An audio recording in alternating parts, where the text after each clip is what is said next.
হুসাইন রাদিয়াল্লাহু তাআলা আনহু বললেন, তোমার সাথে আমি যুদ্ধ করার জন্য আসি নাই, তোমার এই রাষ্ট্রের খেলাফতির দায়িত্ব যিনি আছেন, আমাকে মেহেরবানি করে এই ইয়াজিদের কাজ পর্যন্ত আমাকে যেতে দাও। আমার জবানে কি আছে, বুকে কি আছে, ভিতরের কথা জবানের কথা মিলাইয়া তোমার এই বাদশার কাছে যখন আমি বলবো, তখন তোমরা বুঝতে পারবা কি উদ্দেশ্যে আমি এসেছি। এই কথাটা বারবার রাখার পর উবাইদুল্লাহ ইবনে জিয়াদ এই কথাটা রাখতে পারে নাই। সাথে সাথে হযরতে হুসাইন রাদিয়াল্লাহু তাআলা আনহুর সামনে একটা যুদ্ধের একটা দাঙ্গা হাঙ্গামা বাজায় দিছে। দাঙ্গা হাঙ্গামাটা যখন বাজাইছে, বারবার চাইলেন যে আমি ইয়াজিদের কাছে যাই, ইয়াজিদের কাছে যাইতে দেয় না। ও সম্মানিত মুসল্লিয়ানে কেরাম, এই জায়গা পর্যন্ত আমি আপনাদের সামনে ক্লিয়ারলি বলতে চাই, যদিও হযরত হুসাইন রাদিয়াল্লাহু তাআলা আনহু এবং ওনার পরিবারকে শহীদ, নির্মমভাবে শহীদ করেছে উবাইদুল্লাহ ইবনে জিয়াদ, কিন্তু পরোক্ষভাবে উবাইদুল্লাহ ইবনে জিয়াদকে এই হত্যা করার পিছনে একমাত্র মদদ আর সাহায্য আর ইঙ্গিত দিয়েছে একমাত্র ইয়াজিদ। আমাদের সমাজের মধ্যে বহুল প্রচলিত যেই ঘটনাকে কেন্দ্র করে কেউ পক্ষে কেউ বিপক্ষে যারা যাই কিছু করেন, তার সঠিক ইতিহাস নির্ভরযোগ্য কিতাব থেকে, ঐতিহাসিকগণের রেওয়ায়াত থেকে আপনাদের সামনে আলোচনা করার নিয়তে আয়াত শুরুতে তেলাওয়াত করেছি। আল্লাহ পাক আজকের আলোচনা থেকে আমাদেরকে জিন্দিগির ইবরত শিক্ষা হাসিল করার তৌফিক আল্লাহ যেন দান করেন। সবাই বলেন আমিন। এই আশুরার মাস আসলে পরে, মুহররম মাস আসলে পরে আমাদের চোখের সামনে দুইটা জিনিস ভেসে ওঠে। নাম্বার 1 আশুরার রোজা, নাম্বার 2 কারবালার ইতিহাস। আমি গত সপ্তাহে আপনাদের সামনে ক্লিয়ার বলেছিলাম, আশুরার গুরুত্ব তাৎপর্য অনেক আগ থেকে, প্রকান্তরে কারবালার ইতিহাস অনেক পরে, প্রায় 51 বছর পরে। তাহলে আশুরার গুরুত্ব আগ থেকেই আছে। কারবালার ইতিহাস আর ঘটনার কারণে আশুরার ফজিলত বাড়ে নাই, আশুরার ফজিলত আমার আল্লাহ আগ থেকেই দান করেছে। যেহেতু আশুরার ওই দিনে এই কারবালার ঘটনাটা সংঘটিত হয়েছিল, সেই হিসাবে আজকে যে টাইম আছে আমার হাতে, এই টাইমের ভিতরে আপনাদের সামনে এই ঘটনা সঠিক ইতিহাস অতি সংক্ষেপে আপনাদের সামনে আলোচনা করার চেষ্টা করব, আমার তৌফিকে ইল্লা বিল্লাহ। সম্মানিত মুসল্লিয়ানে কেরাম, আশুরার সময়ে যে কারবালার ঘটনা সংঘটিত হয়েছিল, এই কারবালাটা কোনো ব্যক্তির নাম নয়। এই কারবালা শব্দটা হচ্ছে ইরাকের একটা শহরের নাম, ইরাকের একটা শহরের নাম।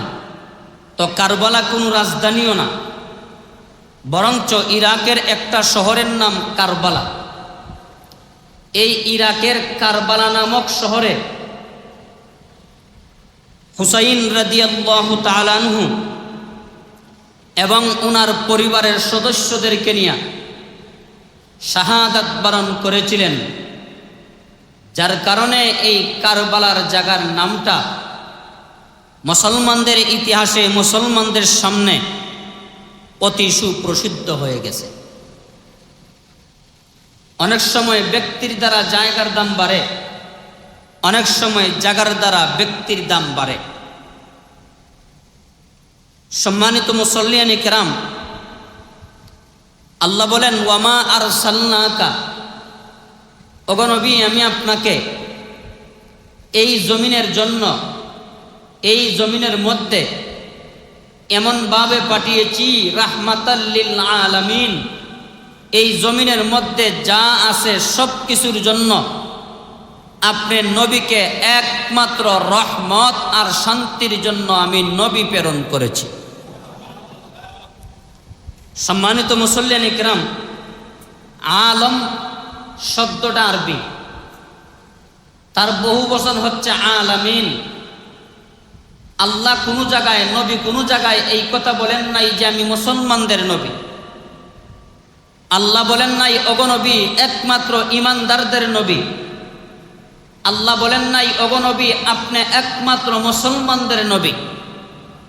বরঞ্চ আল্লাহ বলেছেন অগনবীজি এই পৃথিবীর মধ্যে আমি আল্লাহ যত মাখলুকাত সৃষ্টি করেছি, মুসলমান, মুমিন, হিন্দু, বৌদ্ধ, খ্রিস্টান, উপজাতি, যত জাতি আছে, সমস্ত জাতি, যত সৃষ্টি আছে, সমস্ত সৃষ্টির জন্য একমাত্র আমি আল্লাহ আপনাকে রহমত আর বরকত হিসাবে নাজিল করলাম। তাহলে কোনো হিন্দু কোনোদিন বলতে পারবে না যে উনি আমার নবী নয়। হিন্দু ভাই অস্বীকার করতে পারবে, কিন্তু আল্লাহর কালামে পাক থেকে এরশাদ অনুযায়ী বোঝা যায় আমার নবী শুধু আমার নবী নয়, হিন্দু ভাইয়েরও নবী, খ্রিস্টানেরও নবী। এই কারণে অনেক খ্রিস্টান, অনেক ইয়াহুদি পাদ্রী নবীজির চেহারার দিকে তাকাইয়েই বুঝতে পারত উনি একমাত্র আখেরি জামানার শ্রেষ্ঠ পয়গম্বর। কারণ তারা তাওরাতের মধ্যে শ্রেষ্ঠ পয়গম্বরের যত আলামত পেয়েছিল, সমস্ত আলামত নবীজি যখন দাদা আব্দুল মুত্তালিবের সাথে যখন সিরিয়ায় ব্যবসা বাণিজ্যের একটু সহযোগিতা করার জন্য যাইতেন, কোনো গাছের নিচে আশ্রয় নিতেন, ইয়াহুদি পাদ্রী ওই বৃদ্ধ লোকটার পাশে আপনি আমার শ্রেষ্ঠ পয়গম্বরকে ছোট্ট অবস্থায়, নাবালক অবস্থায় তাইকাই বলেছিল, ও দাদা আব্দুল মুত্তালিব আপনার নাতিটাকে একটু খেয়াল রাখেন, আমরা আশাবাদী আখেরি জামানার শ্রেষ্ঠ পয়গম্বরের বাতি আল্লাহ তাআলা আপনি আব্দুল মুত্তালিবের গোরের মধ্যে জ্বালায়া দিবেন। এই কারণে সবসময় ফলো রাখতেন। তাহলে এমন নবী, যেই নবীর চেহারায় আনোয়ার, যেই নবীর সুন্দর আচরণের দিকে অনেক বিধর্মীরা আকৃষ্ট হইয়া কালেমা পড়িয়া মুসলমান হইয়া নবীর বুকের সাথে বুক মিলাইয়া দিত। শুধু তাই নয়, এক ইহুদি বলেছে, গো নবীজি আমার শরীরের মধ্যে জীর্ণ শীর্ণ পোশাক, ওগো নবীজি আমার শরীরের মধ্যে গামের দুর্গন্ধ, ওগো নবীজি আমার গায়ের মধ্যে, জিন্দিগির মধ্যে পাপের দুর্গন্ধ, পয়গম্বর গো আমি যদি আপনার হাতে হাত রাইকা আমি যদি কালেমা পড়ি আমার কি ফায়দা হবে? সুবহানাল্লাহ বলেন। নবী আলাইহিস সালাতু ওয়াস সালাম বলেন, কালেমা পড়ার সাথে সাথে আল্লাহ তোমার জিন্দেগির গুনাহ নামক দুর্গন্ধ আল্লাহ চিরতরে দূর করিয়া দিবেন। 2 নম্বরে ইহুদি বলে, ওগো আল্লাহর পয়গম্বর বুঝলাম আমার গুনাহ মাফ হয়ে গেল, আল্লাহ মাফ করে দিবেন। ওগো নবীজি যেহেতু আপনি আমার সাথে আছেন, সামনে আছেন, এই নগদ আপনার কাছ থেকে আমি কি পাবো? আল্লাহর পয়গম্বর বলেন, তুমি যদি কালেমা পড়ো আমি নবীজির বুকটাকে তোমার বুকের সাথে আমি মিলাইয়া দিব। আল্লাহর বান্দা বলে, ওগো আল্লাহর পয়গম্বর এতক্ষণ পর্যন্ত আমি আশাবাদী ছিলাম এমন একটা আশ্বাস দিবেন, আমার মনটায় চায় এমন সুন্দর চেহারার, এমন সুন্দর আখলাকের নবীর বুকটার সাথে আমি পাপিষ্টের বুকটা একটা বারের জন্য মিলাইয়া দেই। যদি মিলাইতে পারি জীবনটাকে আমি ধন্য করব। নবীজি বলেন পাপও মাফ হবে, আমি পয়গম্বরের সিনার সাথে তোমার সিনাটাও অ্যাডজাস্ট হবে। কালেমা পড়িয়া মুসলমান হইয়া নবীকে এইভাবে জড়াইয়া ধরেছে। একমাত্র নবীজির আচরণ সুন্দর, আখলাকে হাসানার ফসল। তাহলে নবীকে আমার আল্লাহ রহমত হিসাবে, নবীকে আল্লাহ বরকত হিসাবে সৃষ্টিজীবের জন্য যদি পাঠান, তাহলে আজকের যে ইতিহাসটা আছে ওই ইতিহাস থেকে একটু লক্ষ্য করেন। আল্লাহর নবীজিকে আল্লাহ পাক 40 বছর বয়সে আল্লাহ পাক নবুয়তি দান করেছিলেন। কত বছর? বুঝার স্বার্থে একবার বলেন কয় বছর? 40 বছর। নবীজি মারা গেছেন, ইন্তেকাল করেছেন, নবীজির ওফাত হয়েছে 63 বছর বয়সে। কত বছর? তাহলে নবুয়তের দায়িত্ব পালন করেছেন কয় বছর? 23 বছর। নবীজির বয়স 40 আর খেলাফতির দায়িত্ব 23 বছর, মিলাইলে হয় 63 বছর। নবীজি 23 বছর আল্লাহর পক্ষ থেকে এই দায়িত্ব, পয়গম্বরী নবুয়তি দায়িত্ব তিনি পালন করেছেন। নবী আলাইহিস সালাতু ওয়াস সালামের ওফাতের পর খলিফা নিযুক্ত হয়েছিলেন আল্লাহর নবীজির সবচাইতে মায়ার সাহাবী হযরত আবু বকর সিদ্দিক রাদিয়াল্লাহু তাআলা আনহু।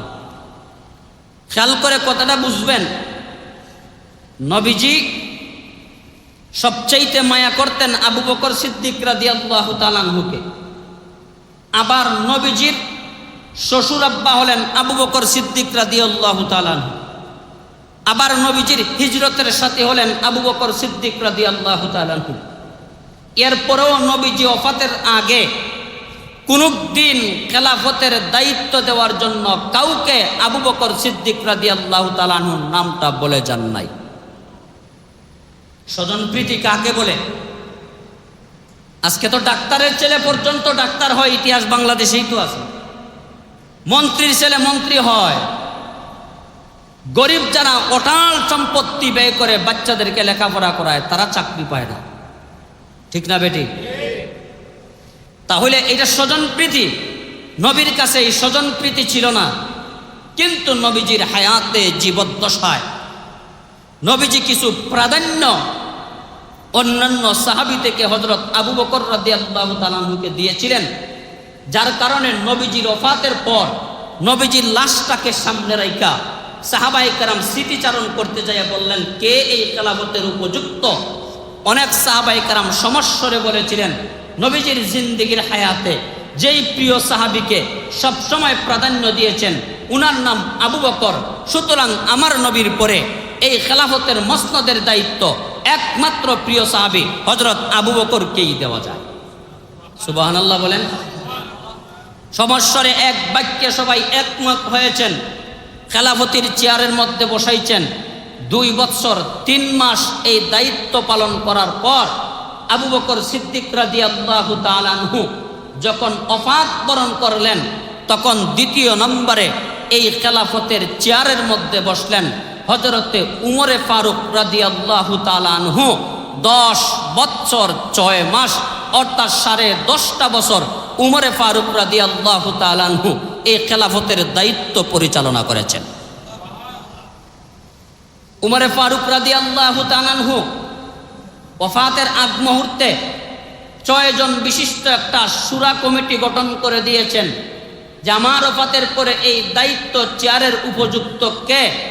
এই শুরা সদস্য 6 জন মিলে পরামর্শ করে এই চেয়ারে কাকে বসানো যায় তারাই একমাত্র সিদ্ধান্ত নেবে। কয়জন? 6 জন। 6 জনকে দায়িত্ব দেওয়ার পর আল্লাহর নবীজির প্রিয় সাহাবী, ইসলামের 2 নম্বরে খলিফা, তিনি যখন ইন্তেকাল করলেন, দুনিয়া থেকে বিদায় নিলেন, এই শুরা সদস্য অধিকাংশের মতামত নিয়ে পরামর্শক্রমে আল্লাহর নবীজির প্রিয় সাহাবী হযরতে উসমান গনি রাদিয়াল্লাহু তাআলা আনহুকে ইসলামের ইতিহাসে 3 নম্বর খেলাফতির দায়িত্বের মধ্যে বসাইয়া দিলেন। হযরতে উসমান রাদিয়াল্লাহু তাআলা আনহুর ওফাতের পর, ওফাতের আগ মুহূর্তে উনি চাইলেন যে আমার খেলাফতির পরে, আমার ওফাতের পরে এমন একজন বিচক্ষণ মানুষ যাতে চেয়ারের মধ্যে বসে, যেই চেয়ার আগে কোনোদিন কলঙ্কিত হয় নাই, কোনো দাগ লাগে নাই। এই 4র্থ নম্বরে যিনি বসবেন উনার দ্বারাতেও যাতে এই চেয়ারের মধ্যে কোনো ধরনের কোনো কলঙ্কের দাগ না পড়ে। উনার ওফাতের পরে আল্লাহর হুকুমে সাহাবায়ে কেরামদের অধিকাংশ মতামতের ভিত্তিতে ওই খেলাফতের চেয়ারের মধ্যে 4 নম্বরে বসাইলেন হযরতে আলী রাদিয়াল্লাহু তাআলা আনহুকে। কয়টা গেল? 4টা। এরপর যখন 4 নম্বর খেলাফতি শেষ, উনার ওফাতের পরে আল্লাহর পয়গম্বরের প্রিয় নাতি হযরতে হাসান রাদিয়াল্লাহু তাআলা আনহু 5 নম্বরের চেয়ারের মধ্যে বসলেন। এই চেয়ারের মধ্যে বসার পর মাত্র 6 মাস এই খেলাফতির দায়িত্ব পালন করার পর 6 নম্বরে দায়িত্বটা অর্পণ করে দিলেন আল্লাহর নবীজির আরেকজন প্রিয় সাহাবী হযরতে আমিরে মুআবিয়া রাদিয়াল্লাহু তাআলা আনহুর কাছে।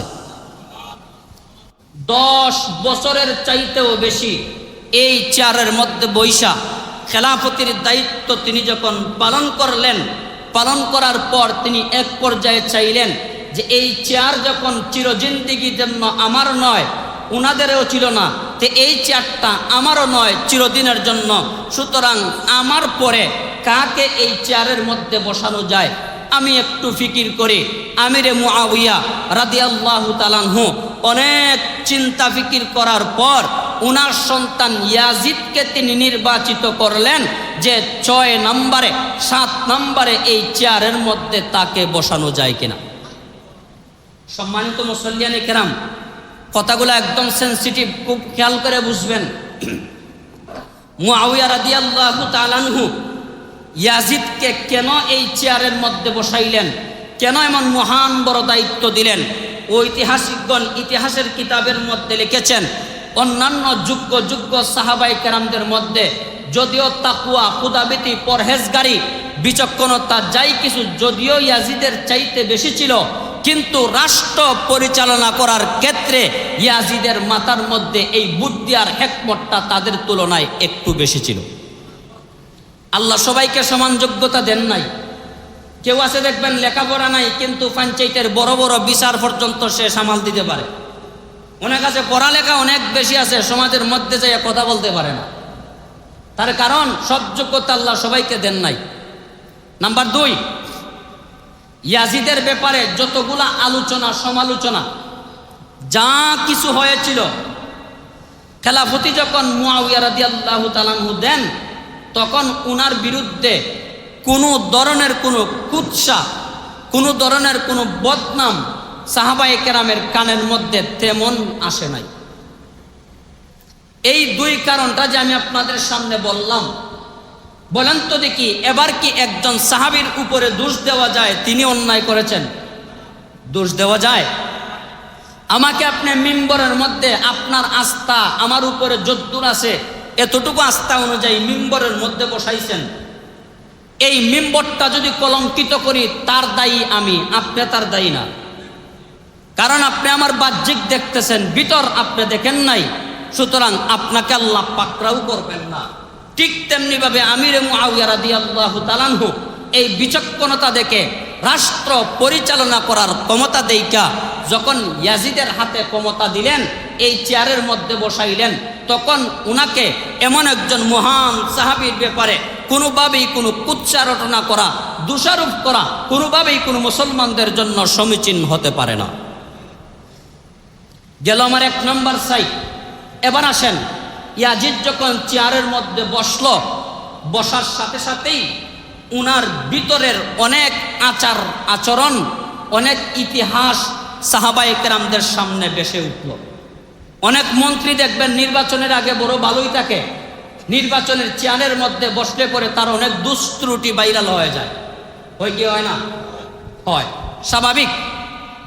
যখন চেয়ারের মধ্যে বসলেন ইয়াজিদ, তখন সবাই সমস্ত সাহাবায়ে কেরাম ইয়াজিদের হাতে হাত রেখে বায়আত গ্রহণ করার কথা, সমস্ত সাহাবায়ে কেরাম বায়আত গ্রহণ করলেন। অল্প সংখ্যক কয়েকজন সাহাবী বায়আত গ্রহণ না করে বিরত রইলেন। তার মধ্যে একজন হচ্ছেন হযরতে হুসাইন রাদিয়াল্লাহু তাআলা আনহু।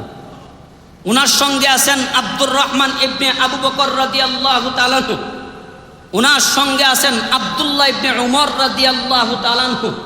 উনার সঙ্গে আছেন হযরত আব্দুল্লাহ ইবনে জুবাইর রাদিয়াল্লাহু তাআলা আনহু। নাম বলতে গেলে অনেক, বিশাল বড় সাহাবায়ে কেরামের একটা গ্রুপ ইয়াজিদের হাতে বায়আত গ্রহণ করা থেকে বিরত রইলেন। তখনই ইয়াজিদ বুঝতে পারলো সবার ঐক্যমত, সবার আস্থা যদিও আমার উপরে ঠিক আছে, কিন্তু যারা এখনো পর্যন্ত বায়আত গ্রহণ করে নাই তাদের আস্থাটা আমার উপরে অন্যান্য সাহাবীদের মতো না। কথা ঠিক না বেঠিক? আচ্ছা, আমিরে মুআবিয়া রাদিয়াল্লাহু তাআলা আনহু যখন ইয়াজিদকে খেলাফতির আসনে দিয়া যান, এমনি এমনিই ছেড়ে দেন নাই, বরঞ্চ ইয়াজিদকে সামনে দাঁড় করাইয়া বাবা হিসাবে সন্তানকে 10টা ওসিয়ত করেছেন। বাবা, 10টা ওসিয়ত যদি তুমি আমার পালন করো, খেলাফতিতে যতদিন পর্যন্ত থাকবা ততদিনের ভিতরে কোনো আল্লাহর বান্দাবান্দিরা তোমার খেলাফতির উপরে, তোমার দায়িত্বের উপরে কেউ বৃত্তাঙ্গুলি উঠাইয়া তোমার সামনে কথা বলার সাহস পাবে না। ওসিয়ত বলতে গেলে অনেক টাইম, আমার কাছে সময় আছে মাত্র 13.5 মিনিট। 1 নম্বরে ওসিয়ত করেছিলেন ইত্তাকুল্লাহ, আল্লাহকে ভয় করো। কারণ এই খেলাফতির দায়িত্ব মারাত্মক পর্যায়ের একটা আমানত আল্লাহর পক্ষ থেকে তোমার উপরে। সুতরাং আল্লাহর ভয় ছাড়া এমন বড় আমানতের ভার তোমার দ্বারা গ্রহণ করা কোনোভাবেই সম্ভব হবে না। নাম্বার 2, যেই দায়িত্ব তোমার উপরে আছে এই দায়িত্ব পালন করাতে যার্রা পরিমাণ তুমি অলসতা করতে পারবা না।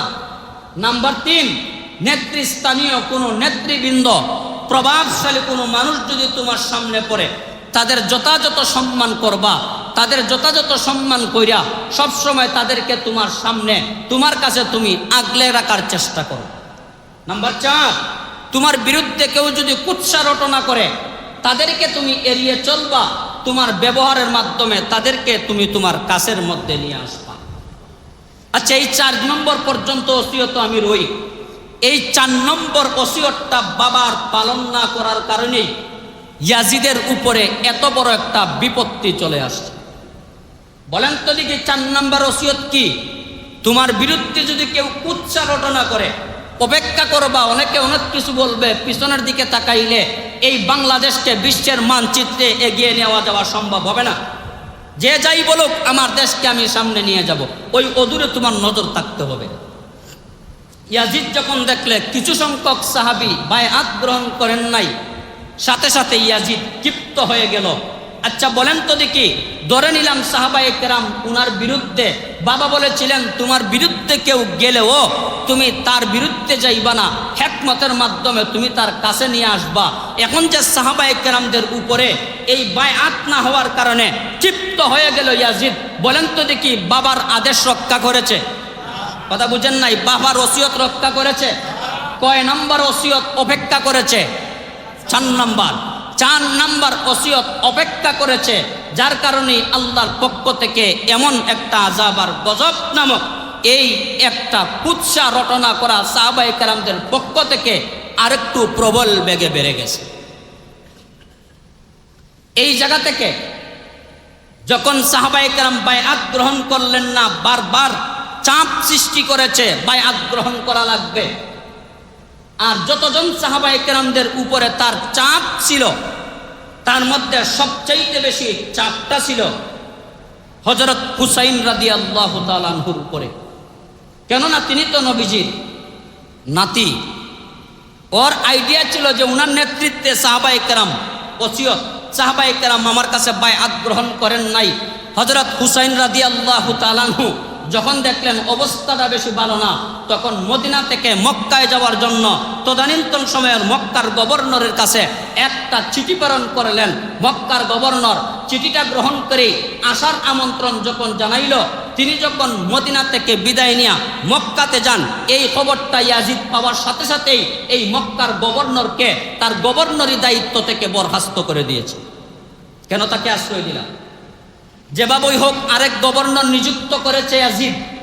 ওই জায়গার মধ্যে হুসাইন রাদিয়াল্লাহু তাআলা অবস্থানে থাকাকালীন সময়ে হঠাৎ করে একটা চিঠি আসে। এই চিঠিটা কোত্থেকে আসলো? কুফা নগরীর মুসলমানদের কাছ থেকে। কার কাছে আসলো? হুসাইন রাদিয়াল্লাহু তাআলার কাছে। কেন আসলো? যখন আল্লাহর পয়গম্বরের দৌহিত্র, আল্লাহর পয়গম্বরের নাতি, আমাদের এই কুফা নগরীর মধ্যে প্রায় 1 লক্ষ মুসলমানেরা আপনার অপেক্ষায় আছে। আপনি মক্কা নগরী থেকে কুফাতে আসলে পরেই আপনার হাতে তারা বায়আত গ্রহণ করবে, আর ইয়াজিদের শাসনত্ব তারা ত্যাগ করে নেবে। সুতরাং তারা অপেক্ষায় আছে, মেহেরবানি করে আপনি একটু তাড়াতাড়ি আমাদের কুফা নগরীর মধ্যে আসেন। এর আগে আমি আপনাদেরকে বলি, তারা যে 1 লক্ষর কথা বলেছে, হযরত হুসাইন রাদিয়াল্লাহু তাআলা আনহু এই জিনিসটা জাস্টিফাই করার জন্য একজন সাহাবীকে উনার পক্ষ থেকে ওই জায়গার মধ্যে পাঠাইলেন জাস্টিফাই করার জন্য যে তাদের দেওয়া চিঠি আর বাস্তবতার মধ্যে মিল আছে কিনা। যখন হুসাইন রাদিয়াল্লাহু তাআলা আনহুর পক্ষ থেকে এই দূত যখন এই কুফা নগরীর মধ্যে গেল, সাথে সাথে 12,000 মুসলমান একত্রে তারা বায়আত গ্রহণ করলো। উনার কাছে নয়, বরঞ্চ হুসাইন রাদিয়াল্লাহু তাআলা আনহুর কাছে উনার মাধ্যমে তারা বায়আত গ্রহণ করলো। যেহেতু হুসাইন রাদিয়াল্লাহু তাআলা আনহু আসেন নাই, সুতরাং তোমার কাছে আমরা বায়আত গ্রহণ করলাম। তিনি একটা চিঠি লিখলেন যে আমি জাস্টিফাই করে দেখলাম 1 লক্ষ মানুষ ঠিকই আপনার পক্ষে আছে, আর 12,000 মানুষ অলরেডি আপনার নামে আমার কাছে বায়আত হয়ে গেছে।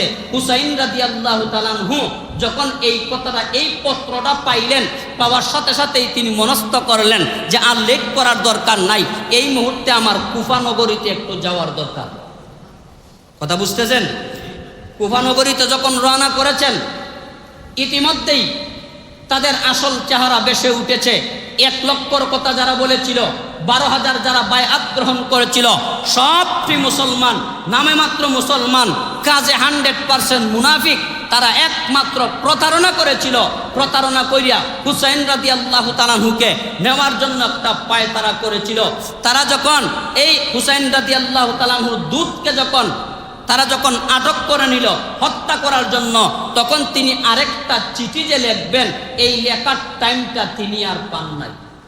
প্রথম চিঠিতে তো তাদের পক্ষে লিখেছিলেন, দ্বিতীয় চিঠিতে তাদের মুনাফিক নেফাকির কথা লিখবেন, এই টাইমটা আর পান নাই। টাইমটা পাওয়ার আগেই উনাকে তারা হত্যা করে দিয়েছে। হুসাইন রাদিয়াল্লাহু তাআলা আনহু যখন হাঁটতে হাঁটতে কুফা নগরীর মধ্যে যাচ্ছেন, তখন এই কারবালা নামক জায়গার মধ্যে যাওয়ার সাথে সাথে কুফা নগরীর তদানীন্তন সময়ের গভর্নর উবাইদুল্লাহ ইবনে জিয়াদ সাথে সাথে হযরত হুসাইন রাদিয়াল্লাহু তাআলা আনহুর পথকে রুদ্ধ করে উনার উপরে আক্রমণ করার জন্য সৈন্যবাহিনী নিয়ে উনার সামনে দাঁড়িয়ে গেছে।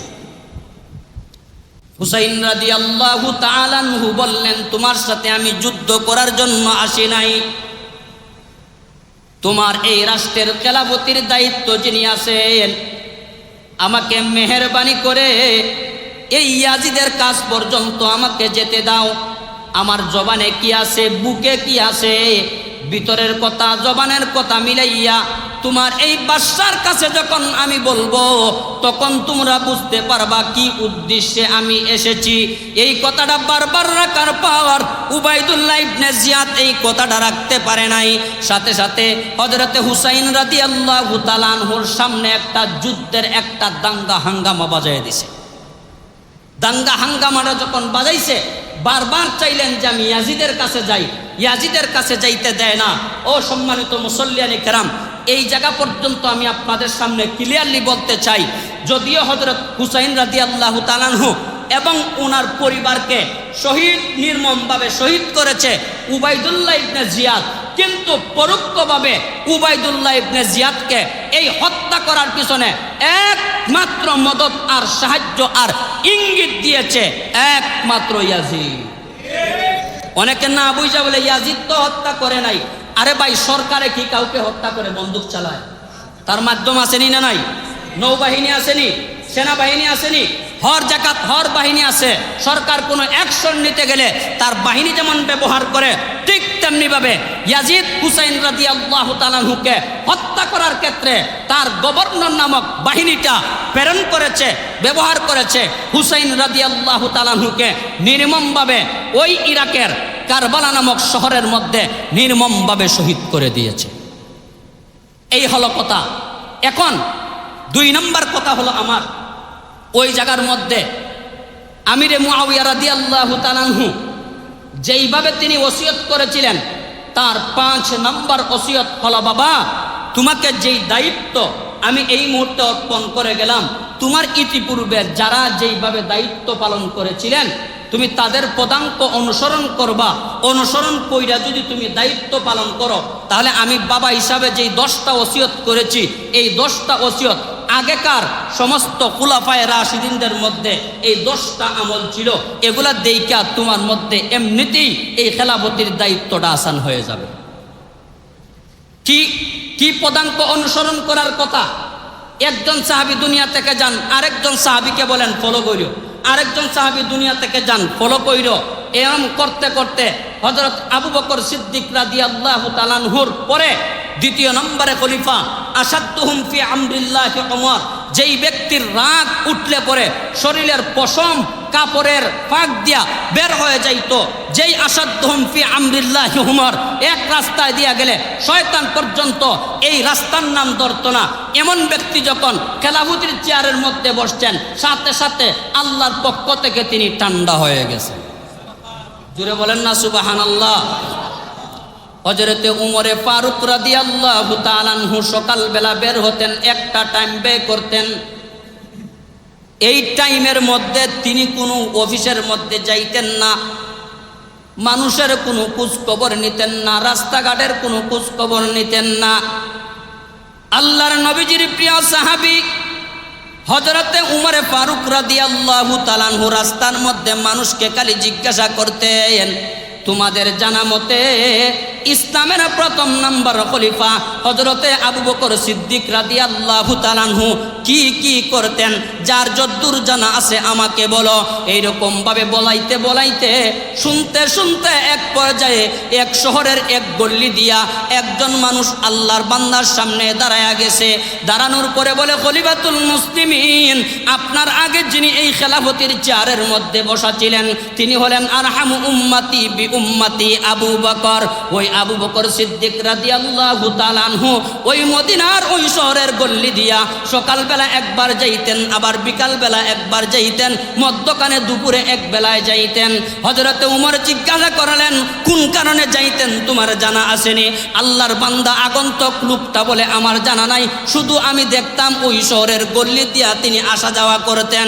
আসাদুহুম ফি আমরিল্লাহি উমর, ওই শহরের গল্লি দিয়া কয়েকবার আসা যাওয়া করলেন, কিন্তু ইসলামের প্রথম নম্বরে খলিফা কি জন্য তিনি আসা যাওয়া করতেন তার কারণটা কয়েকবার আসা যাওয়ার পরেও তিনি উদ্ধার করতে পারলেন না। জানা নাই, উনিও বাহির করতে পারতেছেন না। কয়েকবার আসা যাওয়া করার পর, চিন্তা করার পর হঠাৎ করে দেখলেন একটা আতুর ল্যাংড়া লুলা পসা একটা মানুষ, পঙ্গু একটা মানুষ রাস্তার উপরে, ড্রেইনের ছাদের উপরে ওই মানুষটা এইভাবে পড়ে আছে। হযরত উমরে ফারুক রাদিয়াল্লাহু তাআলা আনহু মদিনার বাজার থেকে সামান্য একটু হালুয়া খরিদ কইরা সুন্দর করে হাতের মধ্যে ডলা দিয়া নরম কইরা এই পঙ্গু পচা দুর্গন্ধযুক্ত মানুষটার মুখের মধ্যে উঠাইয়া দিলেন। সুবহানাল্লাহ বলেন না?